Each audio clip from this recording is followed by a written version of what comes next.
Radio international है और आप सुन रहे हैं अपने दोस्त और होस्ट नीला भट्ट को। चीनी कहानी कार्यक्रम में आप सभी का बेहद स्वागत है।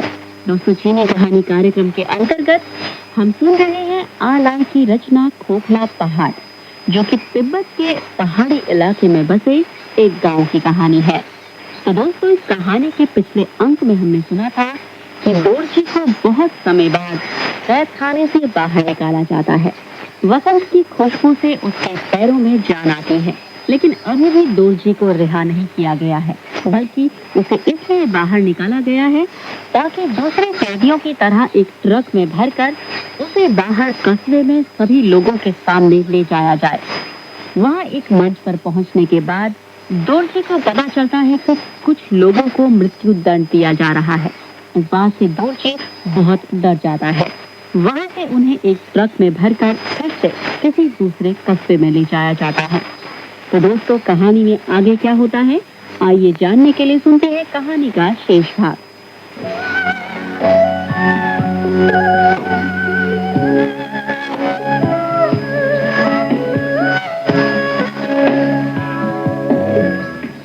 दोरजी ने तेजी से सिर हिलाया और चिल्लाया। हालांकि मुंह में कपड़ा ठोसा होने की वजह से उसकी आवाज बाहर नहीं आ सकी। यह तो सचमुच अब उसके बर्दाश्त से बाहर की बात थी। संतरियों को नींद आ रही थी।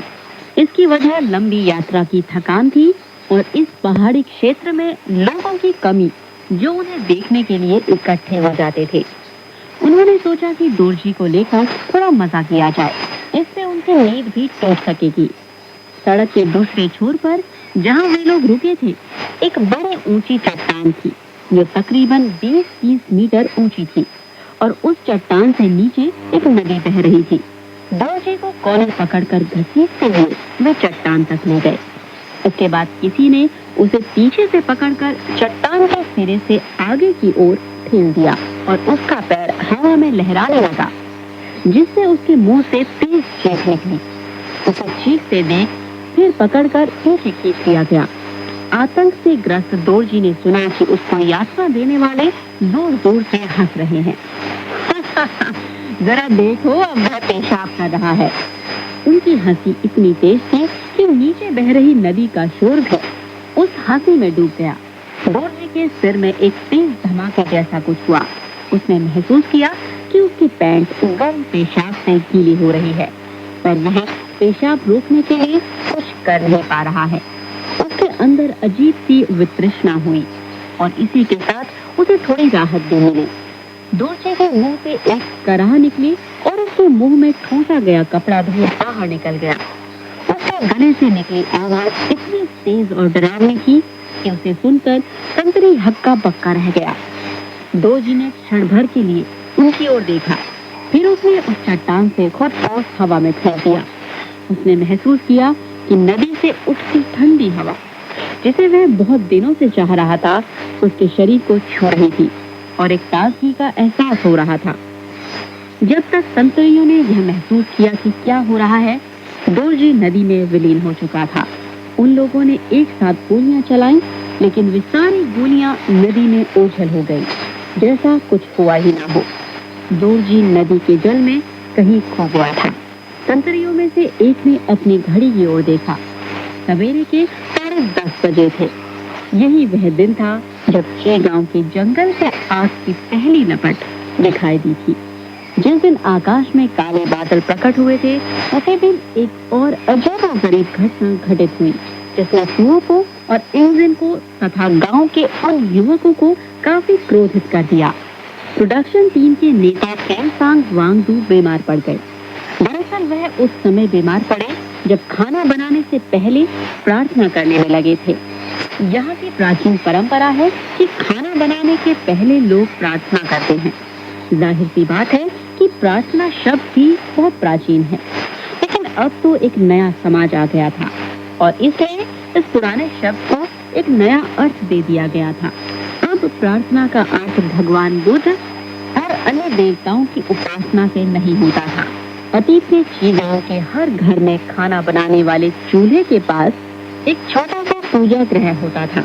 इन पूजा ग्रहों में बोधिसत्व की एक प्रतिमा होती थी, और रोज के काम आने के लिए प्रार्थना की 2 पुस्तकें रखी जाती थी। कभी कभी लोग इन पुस्तकों के साथ दवाएं भी रख देते थे, इस उम्मीद में कि इन दवाओं में कुछ दैविक क्षमता प्रवेश कर जाएगी। बेशक यह सब बहुत साल पहले हुआ करता था। काफी समय से अब ये पूजा गृह खाली पड़े थे, लेकिन लोग तो अभी भी आत्माओं के साथ रहने के अभ्यस्त थे। जब सामंती अंधविश्वासों को समाप्त करने के अभियान के तहत यहाँ अधिकारियों का आगमन हुआ, तब गांव वालों को बौद्धिक तत्व से वंचित तो कर दिया गया, लेकिन उन लोगों ने अपने पूजा ग्रहों को बनाए रखा। इसे आप यूँ समझ सकते हैं कि भले ही कोई बाहरी शक्ति किसी तरह आपके जगह के अंदर प्रवेश कर जाए और अंदर से सारी चीजें निकाल बाहर करे, लेकिन दुनिया की कोई भी ताकत उसके ढांचे को यानी आपके हृदय को बाहर नहीं निकाल सकती। लोग जब अपने खाली पूजा ग्रहों को देखते तो सचमुच उन्हें अपने दिलों के अंदर का खालीपन दिखाई देता। वे उस दिन के इंतजार में रहते कि कभी न कभी यह खालीपन भर जाएगा। अनेक वर्षों तक लोगों ने इसी तरह इंतजार किया। महान सांस्कृतिक क्रांति के शुरू होने के कुछ ही समय बाद आखिरकार इन खाली पूजा ग्रहों को भरने का उपाय ढूंढ लिया गया और अब यहाँ उपासना के लिए कुछ नई चीजें रख दी गई। अब पूजा ग्रह के दोनों तरफ लाल रंग के कागज चिपकाए गए, जिन पर कुछ सूक्तियां लिखी होती थी। बाईं तरफ के कागज पर एक सूक्ति लिखी थी, हमारे सर्वशक्तिमान नेता को असीम दीर्घायु प्राप्त हो। दाईं तरफ के कागज पर लिखी सूक्ति थी, हमारे उप कमांडर इन चीफ लिन को अच्छा स्वास्थ्य प्राप्त हो। पूजा ग्रह के बीच में खड़िया मिट्टी से बनी अध्यक्ष माओ की प्रतिमा रखी गई थी। गांव के अधिकारियों ने समय बर्बाद किए बगैर गांव के लोगों को कम्यून के मुख्यालय में भेजा ताकि नई तरह की प्रार्थना का उन्हें प्रशिक्षण दिया जा सके और इस नई प्रार्थना को वे ची गांव तक ला सके। यह नया समारोह परिवार के वयस्कों के साथ शुरू किया गया और इसमें परिवार के सदस्यों को 2 हिस्सों में बांटकर पूजा ग्रह के दोनों तरफ खड़ा कर दिया गया। हर व्यक्ति के हाथ में अध्यक्ष माओ की लाल किताब थमा दी गई, ऐसे वे हवा में लहराते थे। इसके बाद समारोह का पहला हिस्सा एक गीत के साथ शुरू हुआ, जिसके बोल कुछ इस तरह थे, अध्यक्ष माओ हमारे प्रिय और आदरणीय नेता। वो अध्यक्ष माओ कितने प्रिय और आदरणीय, आप हमारे दिलों में बसे हैं, चमकते लाल सूरज की तरह। और इसी तरह की कई सारी पंक्तियां। इसके बाद अगले चरण के रूप में लाल किताब की पंक्तियां पढ़ी जाती थी। ची गांव के अधिकांश लोगों को पढ़ना नहीं आता था, लेकिन युवकों की याददाश्त बहुत तेज थी, लिहाजा वे अपने परिवारों का नेतृत्व खुद करते थे और उन पंक्तियों को दोहराते थे जिन्हें उन्हें रटाया गया था। मसलन, क्रांति कोई डिनर पार्टी नहीं है।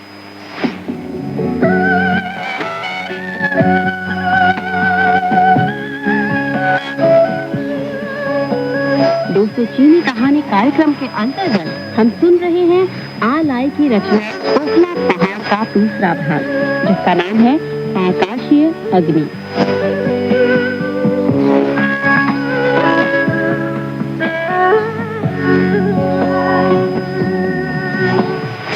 गांव के बड़े बुजुर्ग चीनी भाषा में नहीं बोल पाते थे, इसलिए इस पंक्ति को दोहराते समय उनकी जुबान लड़खड़ाने लगती थी और वे टूटी फूटी भाषा में किसी तरह बोलते, क्रांति डिनर पार्टी नहीं है। समारोह का तीसरा चरण दोहे जैसे कुछ पंक्तियों का पाठ करना था। इस मामले में भी नौजवानों ने ही नेतृत्व संभाला। हम अत्यंत सम्मान पूर्वक कामना करते हैं कि हमारे सर्वशक्तिमान नेता अध्यक्ष माओ दीर्घजीवी हो। इसके जवाब में वहां मौजूद लोग लाल किताब को हवा में लहराते हुए इन्हीं पंक्तियों को दोहराते थे। फिर कहा जाता था, हमारी कामना है कि उपाध्यक्ष लिन स्वस्थ रहें। इसे भी लोग स्वस्थ रहें कहकर अपनी कामना प्रकट करते थे। समारोह के अंत में सभी लोग उस मंदिर के अंदर लाल किताब को रख देते थे और इसके बाद अपने बर्तनों में पतला सूप निकालकर सुड़कते हुए पीने लगते थे। यही वह वक्त था जब कार्यदल के नेता किलसंग वांगडू बीमार पड़े। सबसे पहले उनके चेहरे की मांसपेशियां ऐंठने लगी और फिर उनके हाथों और पैरों में ऐंठन शुरू हो गई और उसके बाद वह फर्श पर गिर पड़े। उनका सारा शरीर अकड़ गया और आंखें बाहर से निकल आई। दांत एक दूसरे से लड़ते हुए किटकिटाने लगे। यह सारा कुछ किसी भूत के प्रकोप का संकेत था। कम से कम गांव के लोग अपने अनुभव के आधार पर इसी नतीजे पर पहुंचते थे। बेयरफुट डॉक्टरों के क्लिनिक ने उन्हें सफेद रंग की 2 गोलियां निगलने को दी, लेकिन इससे शरीर की ऐंठन में कोई कमी नहीं आई। इसके बाद उन्हें पीले रंग की गोलियां दी गई, लेकिन इससे भी कोई फायदा नहीं हुआ। क्योंकि नए तरीके के दवाओं से कोई लाभ नहीं हो रहा था, इसलिए सोचा गया कि क्यों ना पुराने तरीके को आजमाया जाए। चरागाहों में जब तमाम जंगली झाड़ियां उग जाती थी तो वहां भी यही किया जाता था। आधुनिक उपकरणों के अभाव में गांव वाले अपने ओझा पर भरोसा करते थे, जिसके अंदर इतनी क्षमता थी कि वह हवा और आत्माओं से कह सके कि वे चरागाह के झाड़ झंखाड़ को सुरक्षित ढंग से जला दें। लेकिन वांगडू के मामले में भी पुराना तरीका बहुत प्रगतिशील था। उन्हें उठाकर बैठाया गया। अब जरूरत थी कि किसी पवित्र ग्रंथ को उनके सिर पर रखा जाए। इसके लिए अध्यक्ष माओ की लाल किताब को चुना गया। इसके बाद लोगों ने साइप्रस पेड़ की टहनियों को जलाया। दरअसल मामला धुएं का असर दिखाना था। जलाते समय उन टहनियों के साथ उन्होंने थोड़ा लोहबान, सिंदूर और पौष्टिक सुंघनी मिला दी। फिर पवित्र पुस्तक का एक पन्ना फाड़ कर निकाला गया, उसे जलाया गया और उसकी राख को किसी तरल पदार्थ में मिलाया गया और उस पदार्थ को वांगडू के मुंह में डाल दिया गया। दवा के असर से उसे कई छींकें आई, लेकिन धीरे धीरे उसे राहत महसूस हुई और शरीर की ऐंठन बंद हो गई। लेकिन यह सब अस्थायी उपाय था, जिसका मकसद यह था कि थोड़ा ठीक होते ही वांगडू को कम्यून के अस्पताल तक पहुंचाया जा सके। वहां उसे कुछ इंजेक्शन लगाए जाएंगे और दवाएं दी जाएंगी। अस्पताल पहुंचाने के लिए घोड़े का इंतजाम करते करते अंधेरा हो गया। आसमान से चंद्रमा की ठंडी किरणें जमीन पर पड़ने लगी। पानी की तरह साफ और सरल किरणें पूरी तरह धरती को आराम पहुंचा रही थी।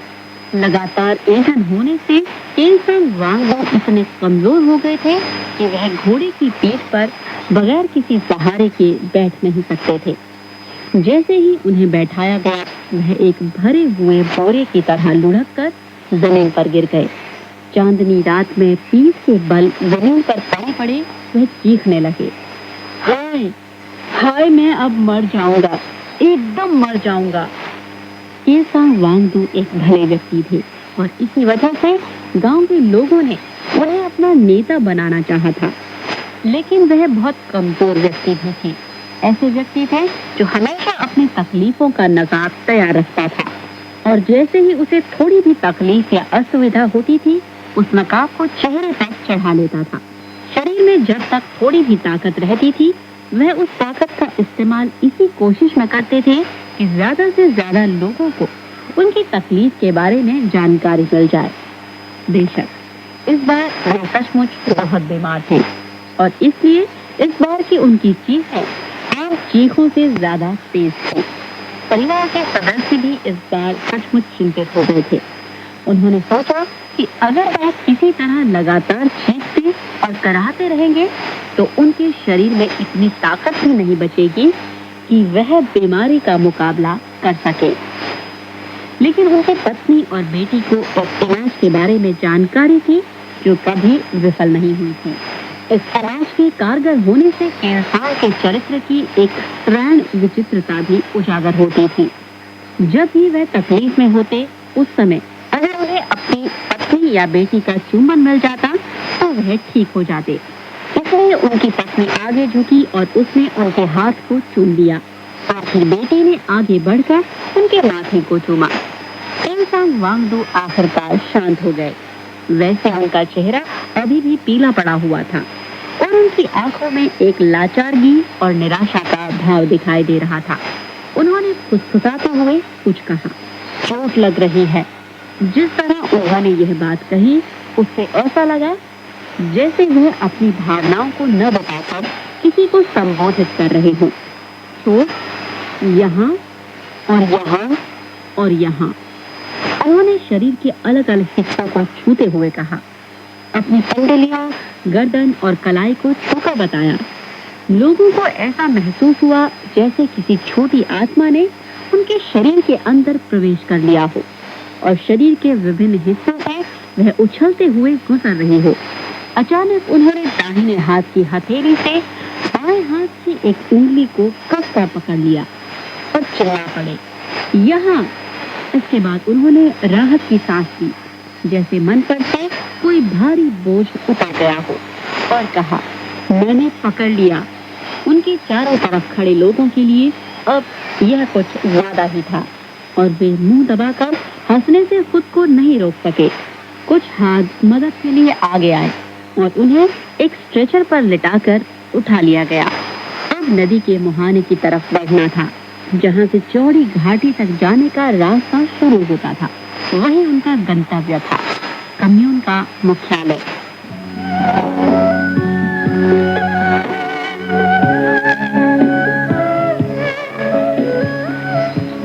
दोस्तों, चीनी कहानी कार्यक्रम के अंतर्गत हम सुन रहे हैं आ लाई की रचना खोखला पहाड़ का दूसरा भाग, आकाशीय अग्नि।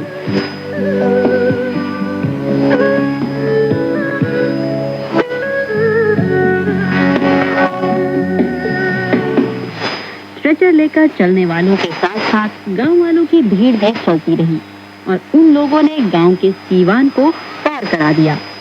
उनसे विदा लेने के लिए केलसांग वांगडू तो स्ट्रेचर पर थोड़ा उठकर बैठ भी गए।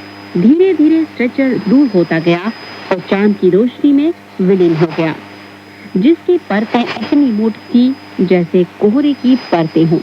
इस समय तक सब लोग उस काले बादल के बारे में भूल चुके थे, जिसे कुछ समय पहले देखा गया था और जिसने लोगों के मन में चिंता पैदा कर दी थी। लेकिन गांव के छोर पर से केलसांग वांगडू को विदा करते समय एक बार उन्हें फिर आकाश में उसी स्थान पर वह बादल दिखाई दिया। इस समय उसका रूप थोड़ा बदला हुआ था।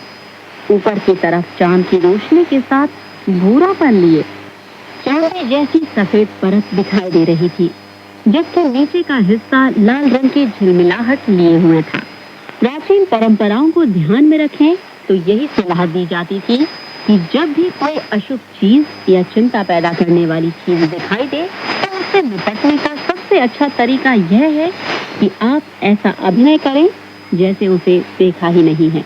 गांव के लोगों ने चालाकी से इस तरीके का पालन किया और पहले देखे गए दृश्य को इसी तरह भुलाने की कोशिश की, लेकिन उन बादलों के स्वरूप में तब से अब तक कोई तब्दीली नहीं दिखाई दी। वे अब अधिक समय तक अपने सोच को जारी नहीं रख सके थे, क्योंकि उन्होंने साफ तौर पर देखा कि लाल रंग की झिलमिलाहट वाले नीचे के हिस्से में एक खरबले सी मची थी, जिससे विशालकाय लपट आकाश में चारों तरफ फैल रही थी। ऐसा लगता था जैसे कोई बहुत बड़े झंडे को लहरा रहा हो। सारा कुछ दिन के उजाले की तरह साफ साफ दिखाई दे रहा था। लाल दहकती चमक इतनी तेज थी कि इसने चांद की समूची रोशनी को अपने अंदर समेट लिया था। भीड़ के मुंह से किसी आकस्मिक संकट को देखने जैसी चीख निकली और उसी समय एक गधे के रेंगने की तेज आवाज सुनाई देने लगी। लोगों ने सोचा कि यह तो दोरजी का गधा है, जो बहुत दिनों से अपने मालिक से बिछड़ा हुआ है। उन्होंने देखा कि वह गांव के प्रवेश द्वार के पास बड़े नाटकीय ढंग से एक टूटी हुई दीवार पर खड़ा है और ऐसा लग रहा है जैसे कोई खूंखार भेड़िया खड़ा हो। उसने अपनी गर्दन भी भेड़िए की तरह ही बाहर निकाल दी थी और रात के सन्नाटे को अपनी आवाज रहा था। उस रात समूचा दृश्य कुछ अति यथार्थवादी और स्वप्निल रूप लिए हुए था। गधा अचानक दीवार पर से उछलकर नीचे आ गया और बड़े ऊटपटांग ढंग से दौड़ता हुआ नदी के मुहाने की ओर बढ़ा।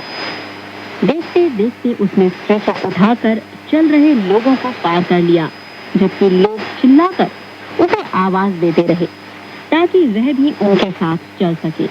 लेकिन वह अपने कान ऊपर उठाए भागता ही रहा और गांव के लोगों की दोस्ताना आवाजों की अनसुनी खाते हुए अंधेरे में कहीं विलीन हो गया। लोग सोचने लगे कि ऐसी हालत में यह कहाँ जा रहा है। उन्हें यह समझ में नहीं आ रहा था कि उनके किसी जानवर को ची गांव से बाहर की अनजान दुनिया में जाने की जरूरत क्यों पड़ रही है। वैसे वे अभी कुछ क्षण बाद मुख्य सड़क पर आने वाले थे, लेकिन आधिकारिक तौर पर उन्होंने नए इलाके में प्रवेश कर लिया था। गांव के बहुत कम लोग ऐसे थे जिन्होंने कभी गांव से बाहर कदम रखा हो, इसलिए सचमुच यह हैरानी की बात थी कि उनका कोई गधा गांव से किसी को साथ लिए बगैर इतनी दूर चला जाए। लेकिन इस नए जमाने में आज कुछ भी वैसा नहीं हो रहा था जैसा पहले हुआ करता था। कभी भी और किसी भी जगह कुछ ऐसी घटनाएं घट सकती थी जिन्हें समझ पाना मुश्किल था। गांव वालों को यह बात अच्छी तरह पता थी, इसलिए उन्होंने गधे के बारे में अपने दिमाग पर ज्यादा बोझ डालने की जरूरत नहीं समझी। लेकिन यह तो वे मानते ही थे कि जो कुछ उन्होंने देखा वह बेहद अजीब था। बीमार केलसांग वांगडू ने भी इसमें गहरी दिलचस्पी लेनी शुरू की। उन्होंने पूछा, अभी क्या था जो इतनी तेजी से दौड़ता हुआ गया? क्या कोई हिरण था? ऐसा लगता था जैसे कोई हिरण दौड़ रहा हो। इसी गांव में केलसांग वांगडू की गिनती अच्छे शिकारियों में होती थी। जब वह राइफल लेकर जंगल में शिकार के लिए निकलते तो उनका व्यक्तित्व पूरी तरह बदल जाता। जंगल में वह बेहद सतर्क और चुस्त रहा करते थे और बहादुर भी, जबकि लोगों के साथ रहते समय उनकी शख्सियत बिल्कुल अलग थी। यह दोरजी का गधा था, किसने जोर से कहा। दोरजी का गधा? उन्होंने अविश्वास व्यक्त करते हुए जवाब दिया। जी हाँ, दोरजी का गधा। काफी मेहनत करने के बाद केलसांग वांगडू चौकी पर बैठ गए, लेकिन गधा पहले ही आंखों से ओझल हो चुका था। वह हाथ टिकाकर अधीर की मुद्रा में थोड़ी देर तक पड़े रहे और फिर जल्दी ही हैरानी व्यक्त करते हुए उन्होंने कहा, जरूर दोरजी जेल से छूट गया होगा, लेकिन लोग तो कह रहे थे कि इस बार उसका काम तमाम कर दिया गया है और अब वह कभी वापस नहीं आएगा। किसी ने कहा। क्या पता, केलसांग वांगडू ने जवाब दिया, लेकिन यह शानदार गधा सब कुछ जानता होगा। उसे पता है कि उसका मालिक जेल से वापस आ चुका है। वह कुछ और कहना चाहते थे, लेकिन उनके शरीर में फिर बड़ी तेज ऐंठन हुई और वह लेट गए। अब उनके गले से किसी भेड़ के मिमियाने जैसी कराह निकलने लगी। इसी गांव में आमतौर पर लोग यह मानते थे कि अगर कोई अपने जीवन काल में अच्छा शिकारी है तो वह खास तौर पर अपने ऊपर अपने कर्मों के कर्ज का भारी बोझ लाद लेता है, जो बीमारी के दौरान जंगली जानवरों की अलग अलग आवाजों के रूप में अभिव्यक्त होने लगता है। और केलसांग वांगडू के मिमियाने की आवाज ने किसी मरते हुए हिरण की कराह का रूप ले लिया था और थोड़ी ही देर बाद यह आवाज मरती हुई जंगली भेड़ की आवाज में तब्दील हो गई। उस सफर के दौरान लगभग सभी जानवरों की आवाजें उनके मुंह से निकलती रहीं। अगर कोई शिकारी बीमारी के समय इस तरह की आवाजें निकालता हो तो इसका अर्थ यह हुआ कि यमदूत उसके करीब पहुंचने वाला है।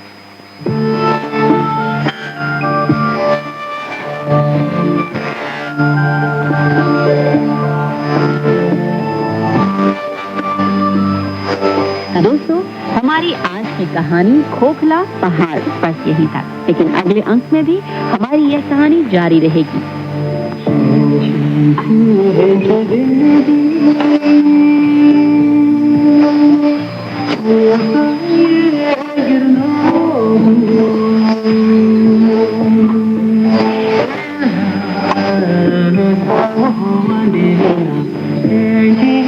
तो दोस्तों, यह थी हमारी आज की कहानी। इसी के साथ हमारा आज का यह चीनी कहानी कार्यक्रम यही समाप्त होता है। अगले अंक में फिर होगी आपसे मुलाकात इस कहानी के शेष भाग के साथ। तब तक स्वस्थ रहिए, मुस्कुराते रहिए, रखिए अपना ध्यान और दीजिए अपनी दोस्त और होस्ट लीला भट्ट को इजाजत। नमस्कार, बाय बाय, जय हिंद।